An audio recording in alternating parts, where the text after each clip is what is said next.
ಪ್ರಾಸ ಪದಗಳು ಅಥವಾ ರೈಮ್ ಸ್ಕೀಮನ್ನು ಬಿಡಿಸೋದು ಹೇಗೆ ಅಂತ ನಾನು ಈಗ ಸರಳವಾಗಿ ಹೇಳ್ತೀನಿ. ಇಲ್ಲಿ ರೈಮ್ ಸ್ಕೀಮ್ ಅಂದರೆ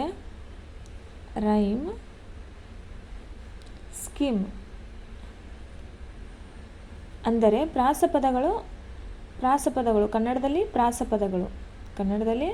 ಪ್ರಾಸಪದಗಳ ಒಂದು ಜೋಡಣೆ. ನಾವು ಪ್ರಾಸಪದಗಳನ್ನ ಜೋಡಣೆ ಕನ್ನಡದಲ್ಲಿ ಯಾವ ರೀತಿ ಮಾಡ್ತೀವಿ?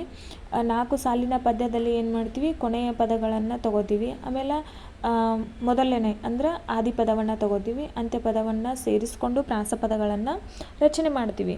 ಆದರೆ ಇಂಗ್ಲೀಷ್ನಲ್ಲಿ ಏನು ಮಾಡಬೇಕಪ್ಪ ಅಂದ್ರೆ ರೈಮ್ ಸ್ಕೀಮ್ ಅಂದ್ರೆ ಒಂದು ಪದ್ಯವನ್ನು ಕೊಡ್ತಾರಲ್ಲ, ಆ ಪದ್ಯದ ಕೊನೆಗೆ ಬರುವಂತಹ ಪದಗಳನ್ನು ಏನು ಮಾಡಬೇಕಪ್ಪ ಅಂದ್ರೆ ಎಚ್ಚರಿಕೆಯಿಂದ ನೋಡಬೇಕು. ಪದಗಳನ್ನ ಎಚ್ಚರಿಕೆಯಿಂದ ನೋಡಿದರೂ ಸಹ ಪದಗಳಿಂದ ಅವನನ್ನು ನಾವು ರೈಮ್ ಸ್ಕೀಮನ್ನು ಸ್ಟಾರ್ಟ್ ಮಾಡಿದರೂ ಸಹ ಅಲ್ಲಿ ಏದಿಂದ ಸ್ಟಾರ್ಟ್ ಮಾಡಬೇಕು.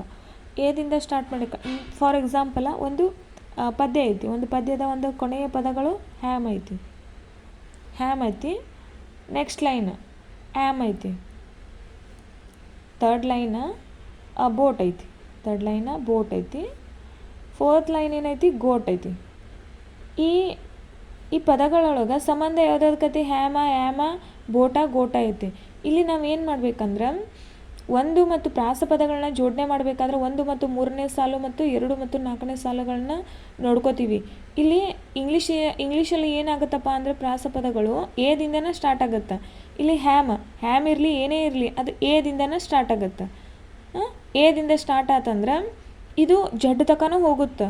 ಅಂದರೆ ಒಂದಕ್ಕೊಂದು ಸಂಬಂಧ ಇರ್ಲಿಕ್ಕೆ ನಾವು ಮುಂದೆ ಕಂಟಿನ್ಯೂ ಮಾಡಬೇಕು. ಅಲ್ಲೇ ಒಂದಕ್ಕೊಂದು ಸಂಬಂಧ ಇತ್ತಂದ್ರೆ ಅದನ್ನು ಪ್ರಾಸಪದವನ್ನು ನಾವು ಬರಿಬೇಕಾಗುತ್ತೆ. ಹ್ಯಾಮ ಏನಾಗುತ್ತಪ್ಪ ಅಂದ್ರೆ ಪ್ರಾಸಪದಗಳು ಮತ್ತು ಎ ಬರುತ್ತೆ. ಆಮೇಲೆ ಇಲ್ಲಿ ನೋಡಿ, ಹ್ಯಾಮ ಮತ್ತು ಬೋಟಕ್ಕೆ ಸಂಬಂಧ ಇಲ್ಲ, ಹೀಗಾಗಿ ನಾವು ನೆಕ್ಸ್ಟ್ ಅಲ್ಫಾಬೆಟಿಕ್ ಆದಂತಹ ಬಿಯನ್ನು ತಗೋಬೇಕು. ಬೋಟ ಮತ್ತು ಗೋಟಕ್ಕೆ ಏನೈತಿ? ಸಂಬಂಧ ಐತಿ. ಹಾಗಾಗಿ ಏನು ಮಾಡಬೇಕು? ಬಿ ಪ್ರಾಸಪದವನ್ನು ರೈಮ್ ವರ್ಡ್ಸನ್ನು ತಗೋಬೇಕು. ಇನ್ನೊಂದು ಎಕ್ಸಾಂಪಲ್, ಕೊನೆಯ ಪದ ಹಿಲ್,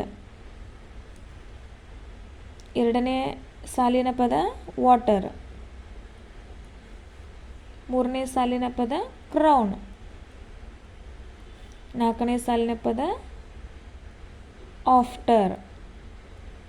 ಇಲ್ಲಿ ನೋಡಿ, ಹಿಲ್ಲಿಗೆ ಯಾವ ಒಂದು ಪ್ರಾಸಪದವನ್ನು ತಗೋಬೇಕು? ರೈಮ್ ವರ್ಡ್ಸನ್ನು ತಗೋಬೇಕಂದ್ರೆ ಎ ತಗೋಬೇಕು.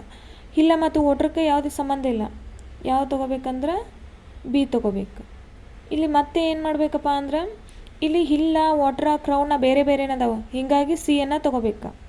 ನಂತರ ಹಿಲ್ಲ, ವಾಟ್ರ, ಕ್ರೌನ, ಆಫ್ಟರ, ಇಲ್ಲಿ ವಾಟ್ರ ಮತ್ತು ಆಫ್ಟರ ಒಂದೇ ಪದಗಳದಾವೆ, ಹೀಗಾಗಿ ಏನು ಮಾಡಬೇಕಪ್ಪ ಅಂದ್ರೆ ಬಿ ತಗೋಬೇಕು. ಇಷ್ಟೇ. ರೈಮ್ ಸ್ಕೀಮ್ ತುಂಬ ಸರಳ ಐತಿ. ಇದನ್ನು ನಾವು ಅರ್ಥ ಮಾಡ್ಕೊಂಡ್ರೆ 1 ಮಾರ್ಕ್ಸ್ ನಮ್ಗೆ ಪಿಕ್ಸ್ ಬರ್ತೈತಿ.